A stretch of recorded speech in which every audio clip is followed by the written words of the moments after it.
poco al tema concursal, así que yo voy a pedir disculpas al auditorio, como sabemos que hay unas cuantas personas, no sé cuántos son los que manejan el tema del concurso preventivo, pero vamos a hacer una introducción. Cuando iniciamos un poco la charla, dijimos que nos llamaba la atención que desde el Poder Ejecutivo Nacional y muchísimos funcionarios de primer nivel hablaban de quiebra, cuando realmente Vicentín está tramitando un concurso preventivo.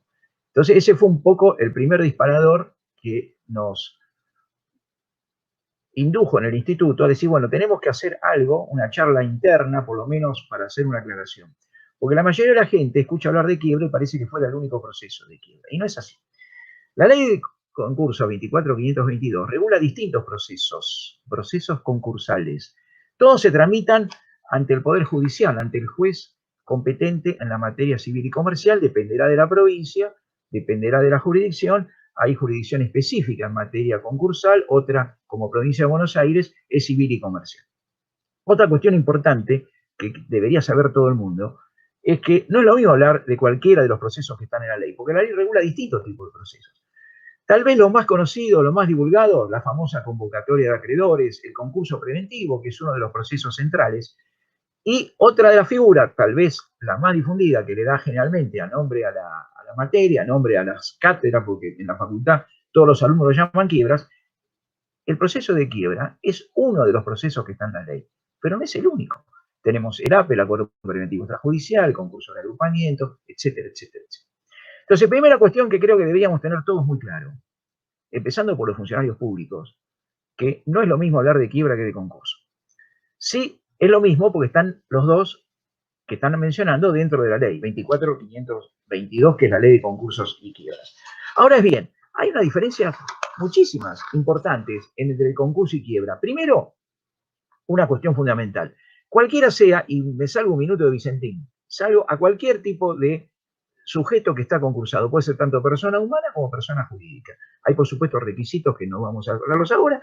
El juez hace un control de legalidad a la petición, a la demanda de pedido concurso, y cuando considera que están cumplidos todos los requisitos que establece la ley, dicta una sentencia. No va PowerPoint ahora, por favor, Alejandro. Sácalo del Power.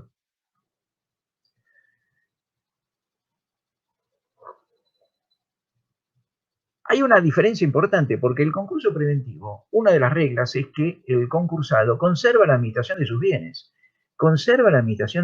y mantiene a lo largo del proceso todo el manejo de la administración, salvo que por alguno de los motivos que están establecidos en la ley de concursos, el juez, si considera acreditado alguna inconducta de las que están tipificadas, puede designar algún tipo o tomar algún tipo de medida, que desde nombrar un vedor hasta un coadministrador o desplazar a la administración. Pero esa facultad la tiene el juez del concurso. Está regulado en la ley de concursos y quiebras. En este caso, el Poder Ejecutivo entró por afuera del sistema concursal y quiso nombrar un administrador. Todos sabemos que esa medida después fue apelada y el juez concursal modificó ese criterio y los nombró, en vez de interventores, los nombró como vedores. Usó una herramienta que está en la ley de concursos. Paréntesis chiquitito, porque si no nos vamos del tema y excede el marco de hoy, tenemos que recordar las figuras de la intervención judicial. En nuestro marco legal general, a nivel nacional, tenemos el régimen de la Ley de Sociedades. Hoy, después de la modificación, Ley General de Sociedades 19.550, que establece, entre otras tantas figuras que están en la Ley de Sociedades, la famosa figura de la intervención judicial de las sociedades.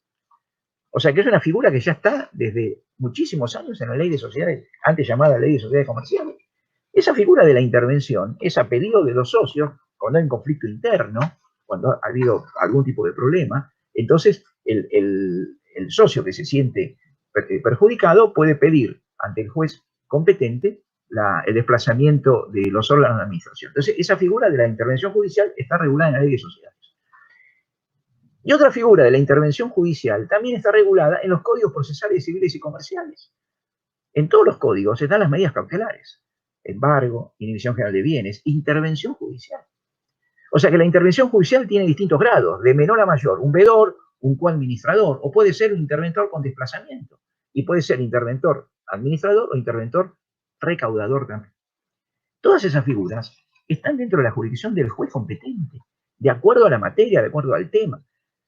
O sea que en este caso realmente no se entiende, salvo que sean cuestiones políticas ajenas a esta charla, por qué el Poder Ejecutivo quiso traer una figura que no estaba en los códigos, no está en la ley de concursos, ni está en la ley de sociedades. Una intervención administrativa, porque en el peor de los casos también podría caber una intervención administrativa en el caso de la autoridad de Contralor en materia societaria. La provincia de Buenos Aires tenemos la Dirección Provincial de Personas Jurídicas, en la capital federal de Inspección General de Justicia, y la provincia de Santa Fe tiene su autoridad de Contralor, que podía haber sido, como autoridad de policía administrativa, haber decretado una intervención administrativa a la sociedad. En caso de irregularidades denunciadas, o sea, había que haber hecho una denuncia, un expediente, nada de eso sucedió. O sea, fíjense que no se han cumplido ninguna de las pautas legales en distintas normas. La ley de concursos, los códigos procesales, la ley general de sociedades y todo el régimen administrativo del poder de policía. Así que desde ese punto de vista, realmente la intervención no tiene ningún tipo de argumento jurídico, salvo que por supuesto no vayamos a argumentos políticos que exceden obviamente de nuestra charla. Otra cuestión importante, el concurso preventivo, algo empezó a hablar el doctor Acuña. Uno de los objetivos centrales del concurso preventivo es la posibilidad para el deudor, sea en este caso de persona jurídica, una empresa, sanear su pasivo, negociar con sus acreedores y hacerles propuestas de pago. Hay una etapa fundamental que es la que está transitando ahora Vicentín. ¿Cuál es? La figura del proceso de verificación de créditos. O sea, el proceso de verificación de créditos es un proceso importantísimo dentro del proceso concursal. ¿Por qué? Porque todos los que se consideren con derecho a tener una creencia de todo tipo, los colegas que me precedieron hicieron cuadros, trajeron gráficos, cifras, no voy a aburrirlos con cifras, hay de todo tipo de acreedores financieros, acreedores comerciales, acreedores laborales. ¿Qué tienen que hacer? Pasar por el trámite, por el filtro de legalidad ante un funcionario del concurso que es la sindicatura. Cumpliendo con todos los requisitos formales. ¿Para qué? Para que ese control de legalidad, a través primero del órgano de la sindicatura y después con el control de legalidad a través del juzgado, pasen un filtro de admisibilidad en cuanto a la seriedad, el origen, la causa. La ley habla de monto, causa y privilegios, pudiendo pedir, si corresponde, intereses. Y en el caso de los acreedores que tengan o no privilegio, tendrán que pedirlo y será el síndico el que revise la documentación que le presentan, revise las facturas, los cheques, los pagarés, los contratos. Va a ser un informe, se llama un informe individual. Y hay un control de legalidad recíproco porque le permite a todos los acreedores con interés controlarse recíprocamente. O sea que el control de legalidad aquí es muy amplio. Y por supuesto siempre va a estar la mirada del juez, director del proceso, por encima de todo lo que hagan el síndico o los síndicos, en el caso de la sindicatura plural, y que hagan los derechos acreedores. ¿Por qué? Porque el juez en algún momento va a recibir esas demandas, va a recibir lo que se llama el informe individual que elabore el síndico o los síndicos, si es plural, y el juez va a dictar una sentencia de verificación, en la cual va, de acuerdo a la ley, le da tres posibilidades: declararlo verificado porque no hubo ningún tipo de observaciones, o coincide la información que brindó el deudor con la información que trajo el acreedor, el síndico no encuentra argumentos, obstáculos para apartarse de eso y lo aconseja declarar verificado. El juez lo revisa y va a dictar una sentencia que lo declara verificado. En las otras dos figuras puede haber observaciones, puede haber impugnaciones, puede haber algún cuestionamiento, tanto al origen, tanto al monto, tanto al capital, o tanto a los intereses, o a los privilegios. Entonces puede ser que el juez lo reconozca total o parcialmente, entonces esa figura puede también ser cuestionada. Y después, a través de un recurso, poder ser revisada. Y finalmente, el tercer grupo, que lo va a decidir el juez después de la opinión del síndico, es aquellos acreedores que no han logrado acreditar o no han logrado demostrar su acreencia en cualquiera de los temas que estamos hablando, el juez lo declarará inadmisible. Y por supuesto después tendrán cada uno de sus derechos legítimos de presentar la vía revisiva, en este caso a través de un incidente de revisión. No quiero aburrirlos porque puede ser que nos esté escuchando gente que no sea abogada y no quiero entrar en un tecnicismo. Pero con esto, ¿qué queremos decir? Que entre los argumentos de la intervención y de la posible expropiación, se hablaba de esto, se hablaba de negocios oscuros, de negocios poco claros, de que había habido malversación de fondos, de que había habido desviaciones indebidas de fondos o de bienes. El juzgado está controlando todo, la sindicatura está controlando todo. Y todos los acreedores que son interesados, número uno, en cobrar sus acreencias, también tienen el derecho de control. Y esto está todo regulado en la ley de concursos y quiebras. O sea, no hace falta que el Estado se meta a controlar lo que ya está controlado.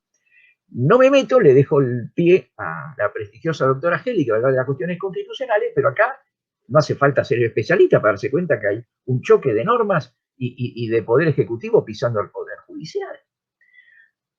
Otra cosa importante, las etapas. Estamos cerrando las etapas de la verificación. Cuando termine esto que acabo de decir con la sentencia, el concursado tiene la posibilidad de presentar un proyecto estratégico de negociación de la deuda con sus acreedores. Y acá viene una segunda etapa muy importante, que es lo que se llama la propuesta de categorización. La ley le permite abrir distintos grupos o subgrupos, por ejemplo, acreedores todos bancarios por un lado, los acreedores fiscales por el otro, acreedores financieros, proveedores, serialeros, trabajadores. Me voy a referir después al tema del trabajo. Y todo eso a través de la mecánica del proceso concursal, con etapas, con presentación de proyectos, y una vez que el síndico opina a través de su informe general, el juez le va a habilitar la categorización. ¿Para qué? Para entrar en otra de las etapas centrales, que es el corazón de la negociación del concurso preventivo. ¿Cuál es? El periodo de exclusividad.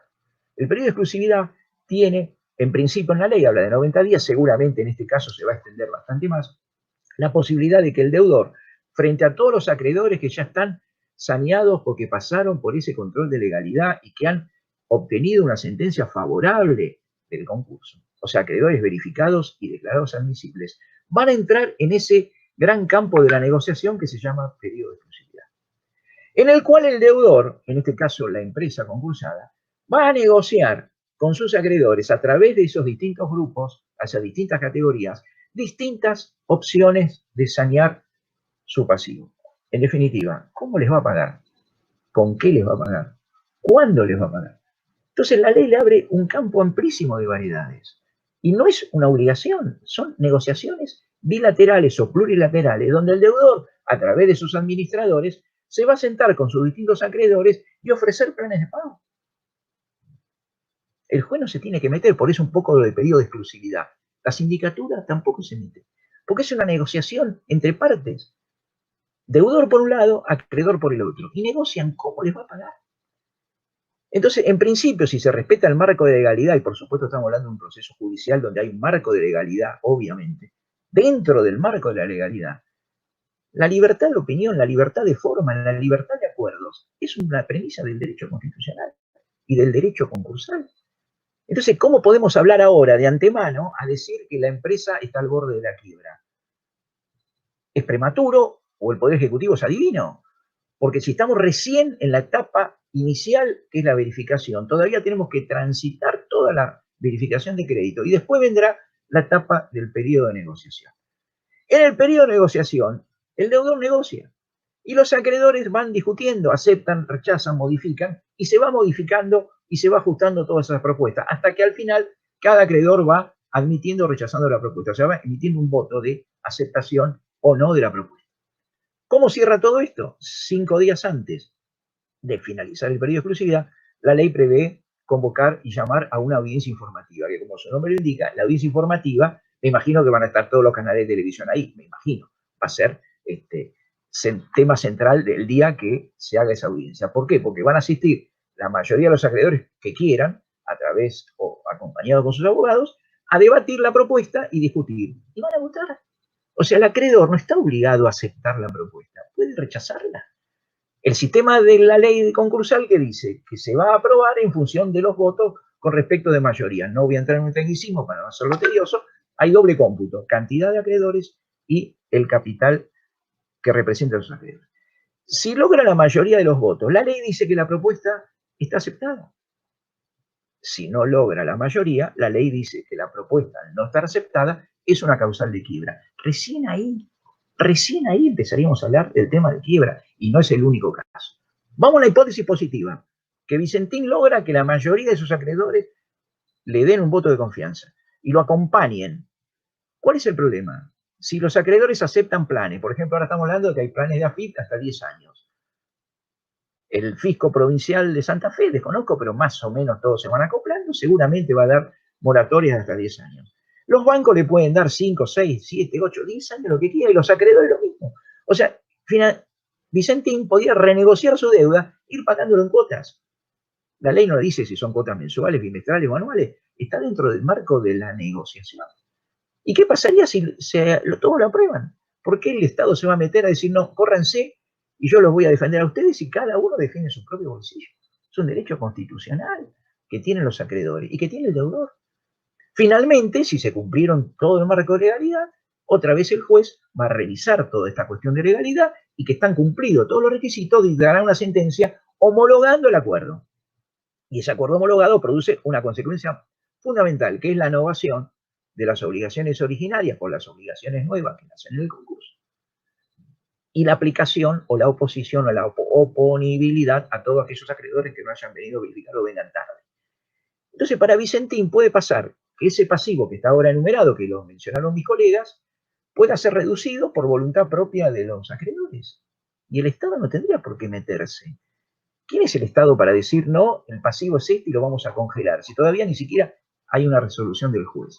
Y si los acreedores aceptan quitas, o aceptan esperas, o aceptan prórroga, o aceptan cobrar en especie, porque también una figura que es la dación en pago, le permite al deudor pagar en especie o pagar con bienes. O incorporar acreedores capitalizándolo, armar sociedades nuevas con sus acreedores, o incorporar a alguno de esos acreedores al grupo societario. O sea, en definitiva, está abierto a una innumerable cantidad de alternativas y viables que todavía no llegaron porque no transitamos todavía el estado que corresponde. Hay que tener un poco de paciencia. Cuando lleguemos a su momento, veremos qué resultado tiene Vicentín. La otra cuestión, en los argumentos del decreto que interviene, habla de protección de fuentes del trabajo. De lo que fui leyendo, igual que ustedes, que vamos sacando información todos los días, los diarios, de internet, de televisión, está acreditado en el expediente que cuando presentan el concurso no había deuda laboral, o sea que no había acreedores laborales.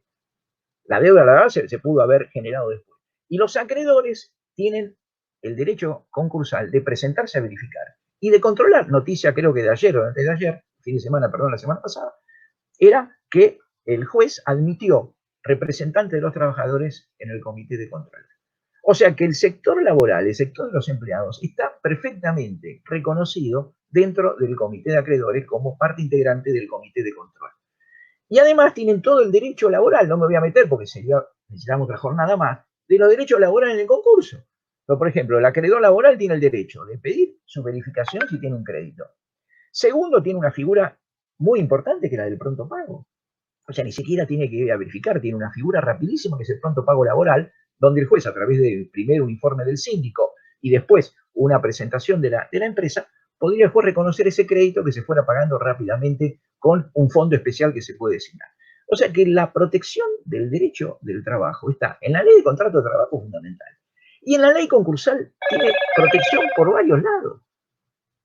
Tiene protección a través de los privilegios. El acreedor laboral tiene dos privilegios. Privilegio especial sobre mercaderías, maquinarias y materia prima, y privilegio general sobre el conjunto de bienes de la empresa. O sea que realmente el derecho del trabajo, el trabajador, está muy y ampliamente protegido en el derecho concursal. O sea que realmente el fundamento del decreto no condice con la realidad del proceso concursal. No necesita el Estado Nacional venir a proteger a los trabajadores del Grupo Vicentín.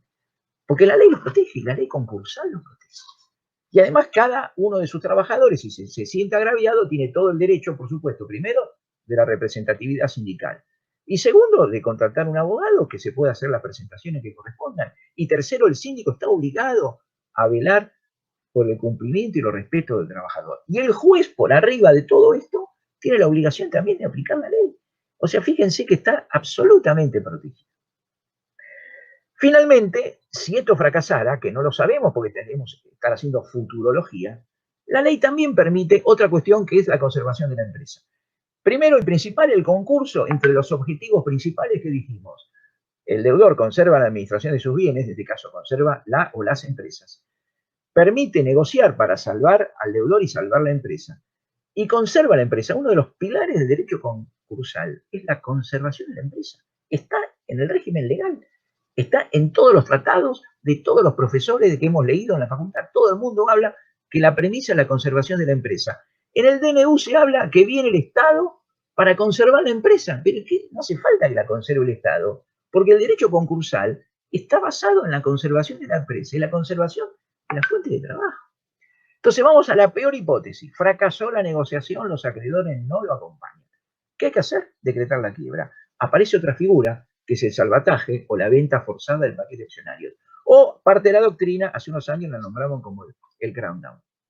Con las últimas reformas, hasta incorporaron la posibilidad que los trabajadores abran o constituyan una cooperativa de trabajo. ¿Para qué? Para que esa cooperativa formada por los empleados pueda participar en la adquisición de las acciones. ¿Y cuál es esta figura? La figura es conservar la empresa en marcha. ¿A través de qué? De un mecanismo dentro del concurso preventivo, está dentro de la ley. Entonces, en vez de decretar la quiebra, el juez llamaría a interesados que quieran adquirir la empresa. Paréntesis. Si hablamos de una sociedad anónima, ¿qué es lo que van a adquirir? ¿Y qué se va a vender? Las acciones. No se van a vender los inmuebles separados, porque acá el conjunto empresario se mantiene como una unidad económica funcionando y en funcionamiento. Lo que se va a vender es las acciones. ¿Y a quién se las van a vender forzosamente? A los accionistas. Entonces el Grupo Vicentín seguirá concursado. La sociedad se seguirá llamando Vicentín. Y lo que le vamos a sacar forzosamente dentro del mecanismo de legalidad, dentro de la ley de concurso, previo al proceso que está establecido en la ley, es que una vez cumplido con todos los requisitos, el juez dictará sentencia y dirá: entreguen las acciones por un precio X que saldrá de la evaluación de la empresa, descontando los pasivos, y quedará un precio neto, y que el interesado en comprar las acciones va a decir: bueno, yo ofrezco tanto dinero y el mejor postor, el que llegue primero, dice la ley, comprará las acciones y se queda con las empresas. Entonces, conservación de la empresa también está en la peor hipótesis, que sería la quiebra indirecta por la no conformación de los acreedores. O sea que es otra herramienta importantísima que todavía no llegamos ni siquiera a analizarla porque falta mucho tiempo de proceso, pero está previsto en la ley. O sea que si fracasara esto, los trabajadores tienen primero la opción, dijimos, de negociar y cobrar dentro del concurso. Si fracasa el concurso, la ley les abre la posibilidad de abrir y formar una cooperativa de trabajo y participar en ese proceso de salvataje, compitiendo en la compra de las acciones. Esto es otro tema para otra charla, pero está absolutamente protegido el derecho laboral. Y en el peor de los casos, si la empresa, el grupo, las acciones, la compra un tercero que viene de afuera, la empresa continúa en marcha y los trabajadores siguen con el contrato de trabajo, porque el Grupo Vicentín seguiría funcionando. ¿Qué cambiaría? Los accionistas, porque los actuales accionistas estarían obligados a vender sus acciones. Tema delicado, que se lo dejo a mi prestigioso colega, el doctor Andreucci, después, si entramos o no en la posibilidad de una expropiación o una venta forzada de otro tipo. Porque ¿qué pasa? Acá tenemos accionistas, como bien lo dijeron mis colegas que precedieron, que son del exterior, o hay grupos empresarios. Sabemos que hay un grupo societario que es de Suiza. Entonces, bueno, entraríamos en algún tipo de conflicto con normas de derecho internacional privado y de derecho internacional público. Lo dejo para otro tema. Pero nuestro sistema jurídico permite la posibilidad de expropiar las acciones. En definitiva, en ese caso, accionistas nuevos obviamente pasan a ser los propietarios de las acciones y tienen el manejo absoluto de la empresa, continúan con el concurso, obviamente, y pueden renegociar el pasivo como lo renegociaron los actuales directores. O sea que hasta en ese caso también tenemos el salvataje de la empresa. Y la tercera y última posibilidad, remota, que habría que esperar el año que viene, si se diera que fracasan todas estas circunstancias e inexorablemente el juez no tiene otro camino que decretar la quiebra porque se dieron todas las circunstancias legales o no se pudieron las acordadas o fracasó todo, inevitablemente y fatalmente habrá que decretar la quiebra. Y aún así, decretando la quiebra, el derecho de los acreedores está protegido por la ley de concursos y quiebras, porque todos aquellos acreedores que ya verificaron, que ya se presentaron, conservan sus derechos en la quiebra, no se los pierden. Entraría un nuevo proceso de verificación aquellos acreedores nuevos o los postconcursarios, aquellos que hayan nacido en toda esta etapa, contadas, creo que, si no me equivoco, del 10 de febrero, cuando presentó el concurso. ¿Y en la quiebra qué hacemos? El proceso concursal que está en la ley de quiebras también habla de la conservación de la empresa en quiebra y la venta de la empresa funcionando. O sea, fíjense, la ley de concursos, hasta en el caso de quiebra, habla de la conservación de la empresa. ¿Qué permite? La posibilidad de venta de la empresa funcionando. Hay muchos casos en Argentina, recuerdo tal vez el más famoso, no digo el único, el último de los últimos años, ¿se acuerdan de Cresta Roja? Una avícola que tenía la crianza de pollos. Bueno, ¿se acuerdan? Que pasó por todos los estadios del derecho concursal y terminó en esta situación, en una quiebra que fue enajenada la empresa en marcha y la compró un grupo extranjero, hasta donde me acuerdo. Bueno, hasta eso tiene el grupo Vicentín. La posibilidad de fracasar todo, quebrar y la empresa seguir en marcha y poder ser vendida en marcha o separada las unidades económicas, como bien lo dijo Javier hace un rato, en distintas unidades económicas, tal vez venderlo distinto, no es lo mismo obviamente una cerealera que una bodega, imagino que se van a vender separadas. Pero cada trabajador que está trabajando allí tendría su posibilidad de conservar el derecho. ¿Y cómo cobra el trabajador? En el peor de los casos, en la quiebra, con el dinero que se obtiene de la venta de las empresas y tiene privilegio especial y general. O sea que de los primeros acreedores que van a cobrar en la quiebra son los trabajadores. ¿Por qué dice el DNU, vengo a conservar los activos de la empresa? ¿Conservar qué? Si ya la ley de concursos establece la conservación. Medidas cautelares que ya están trabadas. Inhibición general de bienes. La empresa, a través del directorio, no puede vender si no es con autorización del juez. O sea, no puede haber enajenación, salvo que cometan un delito. Por supuesto, no vamos del tema de hoy. No entramos en el terreno delictual. Pero estamos hablando del terreno de la buena fe, del buen hombre de negocio, del buen empresario.